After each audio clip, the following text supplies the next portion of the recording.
Sebelumnya, Assalamualaikum warahmatullahi wabarakatuh. Salam dan bahagia. Perkenalkan, nama saya Nur Aji Putranto dengan NIM 2019-012054. Karakteristik pengerjaan mesin bubut. Mesin bubut adalah suatu mesin perkakas yang digunakan untuk memotong benda yang diputar.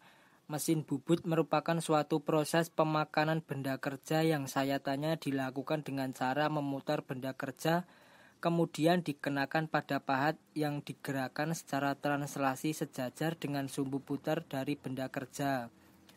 Gerakan putar dari benda kerja disebut gerakan potong relatif dan gerakan translasi dari pahat disebut gerak umpan. Dengan mengatur perbandingan kecepatan rotasi benda kerja dan kecepatan translasi pahat, maka akan diperoleh berbagai macam ulir dengan ukuran kisar yang berbeda. Hal ini dapat dilakukan dengan jalan menukar roda gigi translasi yang menghubungkan poros si pendel dengan poros ulir. Poros si pendel akan memutar benda kerja melalui piringan pembawa sehingga memutar roda gigi pada poros si pendel. Melalui roda gigi penghubung, putaran akan disampaikan ke roda gigi poros ulir. Oleh klem berulir, putaran poros ulir tersebut diubah menjadi gerak translasi pada eretan yang membawa pahat. Akibatnya pada benda kerja akan terjadi sayatan yang berbentuk ulir. Jenis-jenis kegunaan mesin bubut. 1. Membubut muka atau facing.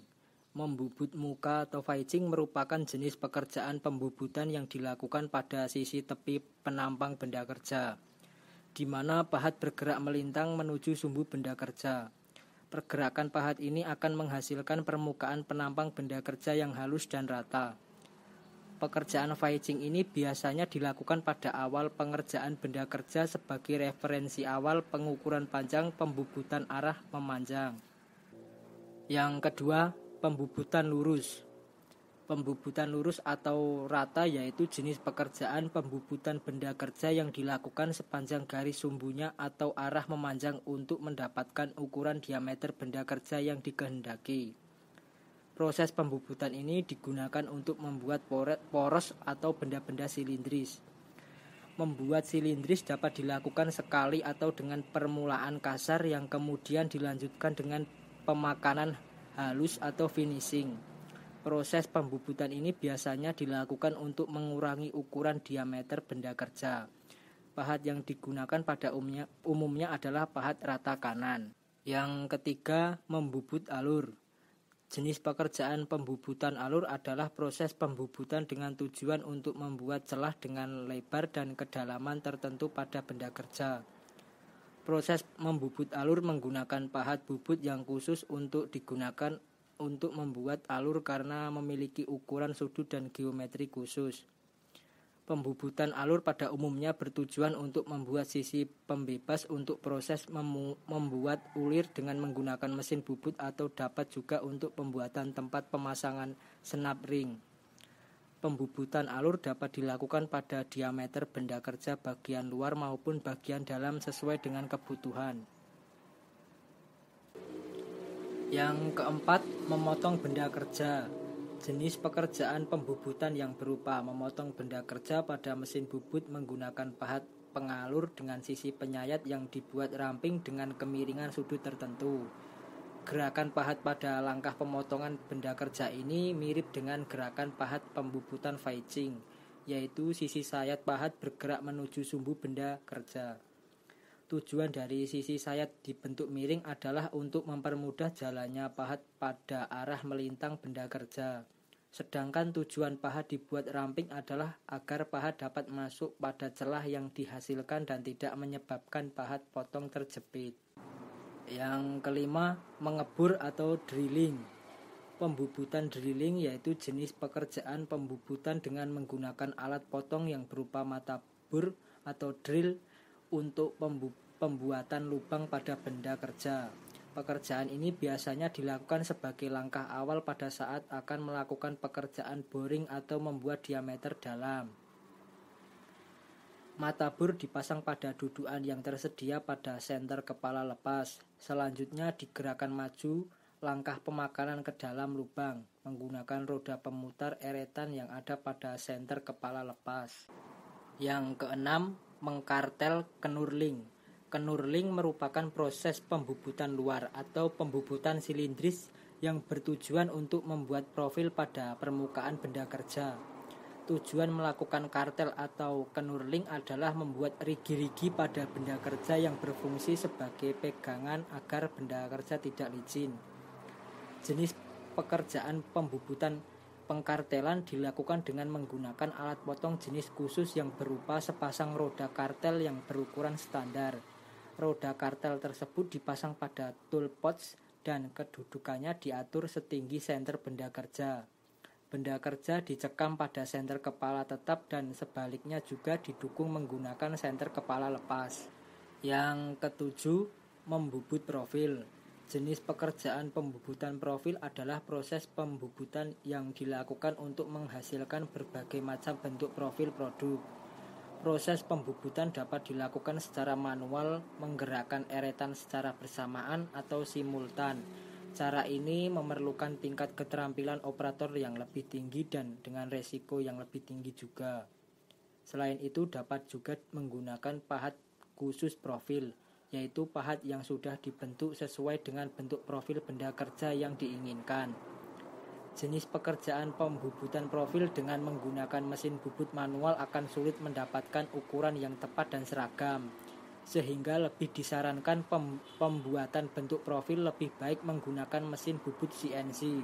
Yang kedelapan, membubut ulir. Ulir adalah suatu garis atau alur atau profil yang dibuat melingkar pada suatu poros dengan ukuran tertentu. Melilit pada silinder yang mempunyai sudut kisar atau uliran tertentu. Berdasarkan bentuk profil alurnya, maka ulir dikategorikan menjadi ulir segitiga, ulir segi empat, ulir trapesium, ulir butres, dan ulir bulat. Apabila dilihat dari arah gerak ulir, maka dibedakan menjadi ulir kanan dan ulir kiri. Selain itu juga dikenal jenis ulir luar, ulir yang posisinya pada diameter luar poros, dan ulir dalam, ulir yang posisinya pada diameter dalam atau lubang suatu poros. Yang kesembilan, membubut tirus. Jenis pekerjaan pembubutan bentuk tirus atau juga disebut dengan istilah taper adalah suatu proses pembuatan benda kerja yang berbentuk konis. Bentuk konis yang dimaksud adalah besarnya diameter ujung yang satu dengan diameter ujung lainnya dari suatu poros memiliki ukuran yang berbeda secara berurutan. Assalamualaikum warahmatullahi wabarakatuh. Saya Genaldo Jaya dengan NIM 2019 012063. Di sini saya akan menjelaskan tentang bagian-bagian dari mesin bubut dan fungsinya. Yang pertama ada kepala tetap atau headstock. Pada bagian kepala tetap ini terdapat poros spindle mesin yang memiliki fungsi sebagai dudukan cekam. Jadi saat poros spindle ini berputar, maka cekam otomatis juga akan ikut berputar. 2. Motor penggerak. Bagian motor penggerak ini bisa Anda jumpai di bawah gearbox atau kepala tetap. Adapun fungsinya mengubah energi listrik menjadi energi mekanik untuk menggerakkan semua komponen yang ada. Yang ketiga adalah tuas handle. Adapun fungsi dari tuas atau handle ini adalah untuk mengatur kecepatan spindle, untuk mengatur arah pemakan, untuk menyalakan dan mematikan mesin, untuk mengatur kecepatan pemakan secara otomatis, untuk mengatur penguliran, dan untuk mengatur arah putar spindle. Yang keempat, ada tombol emergency stop. Secara umum, sebuah mesin bubut selalu dilengkapi dengan tombol emergency stop. Jadi tombol emergency stop ini digunakan untuk mematikan mesin bubut dalam kondisi atau situasi darurat. Yang kelima adalah kepala lepas atau tail lock. Kepala lepas ini berada dipasang di atas alas mesin atau terdapat di sebelah kanan mesin yang dikencangkan dengan baut dan mur. Adapun gunanya sebagai tempat penahan ujung benda kerja yang sedang dibubut maupun sebagai tempat penahan kedudukan bor saat digunakan. Yang keenam ada eretan. Eretan ini ada 3 jenis. Yang pertama ada eretan alas. Eretan alas merupakan bagian yang berada di alas mesin dan bisa bergerak ke kiri kanan. Yang kedua ada eretan lintang. Fungsi eretan lintang untuk mengatur tebal tipisnya pahatan. Yang ketiga ada eretan atas. Pada eretan atas terdapat rumah pahat yang menyertai, yang mana memiliki fungsi untuk membuat tirus dengan sudut yang besar dan digerakkan secara manual. Yang ketujuh ada dudukan pahat atau tool post. Adapun secara umum, dudukan pahat atau tool post dibedakan menjadi 2 bagian. Atau yang pertama adalah standar tool post. Dudukan pos standar ini menggunakan ganjalan seperti pengatur ketinggian mata pahat. Yang kedua adalah adjustable tool post. Tool post jenis ini berfungsi untuk mengatur ketinggian mata pahat tanpa perlu menggunakan ganjalan. 8 ada pendingin atau selang kulen. Selang kulen ini memiliki fungsi untuk menyemprotkan cairan saat proses pembuatan terjadi.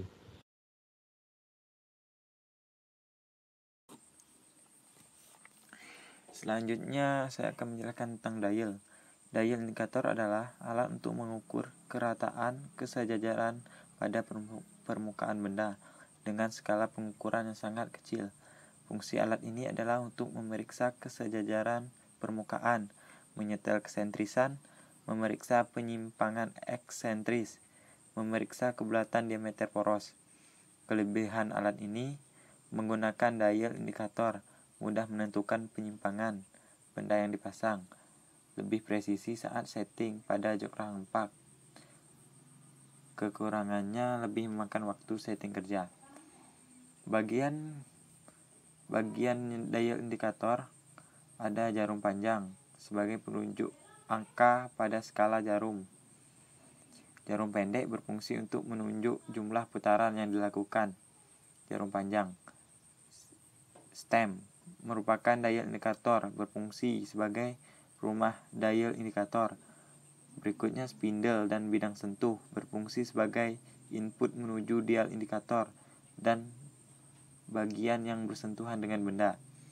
Kemudian gauge beam, lock, dan penyangga berfungsi sebagai batang penyangga dial indikator.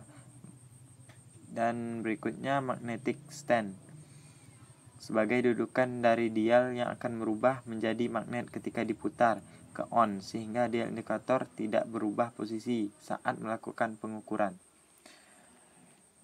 Cara pengerjaan atau cara kerja dari dial ini tersendiri, yang pertama, letakkan dial indikator ke benda kerja. Kemudian setting dial indikator dengan memutar skru pengikat. Berikutnya setting hingga dial indikator menyentuh tengah permukaan benda. Dan putar outer ring sehingga jarum panjang menyentuh angka 0. Putar cak dan baja dial indikator. Jika jarum bergerak menunjukkan bahwa permukaan tidak rata. Hitung mulai penyimpangannya.